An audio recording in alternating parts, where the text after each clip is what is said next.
আমাদের আজকে নির্দিষ্ট ভূমিকায় সেটা অনুকরণ করছে এবং আমরা সকলে অধীর আগ্রহে অপেক্ষা করছি ঝলক দেখার জন্য।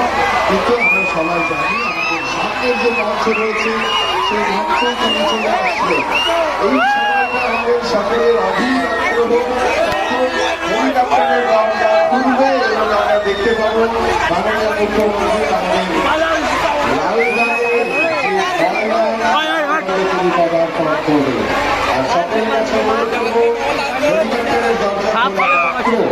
আমরা যেই মুহূর্তে দেখতে পাবো প্রবল করতালি দিয়ে তাকে আমরা সকলে চোখের সামনে মাননীয় মুখ্যমন্ত্রী মমতা বন্দ্যোপাধ্যায় আর একটু জোরে করতালি দিয়ে আমরা তাকে স্বাগত জানাবো। সকলের সামনে মাননীয় মুখ্যমন্ত্রী মমতা বন্দ্যোপাধ্যায় আমরা আর একটু এবার আমরা চট করে বসে পড়বো। আমরা সবাই বসে পড়বো, বসে থাকার জন্য অনুরোধ করছি, যার জন্য আমরা অপেক্ষা করছিলাম নারায়ণ আমাদের একেবারে হাতের নাগালে। সকলের কাছে অনুরোধ করবো, আচ্ছা তোমাদের উচ্ছ্বাসটা তোমরা যা নিয়ে এসেছে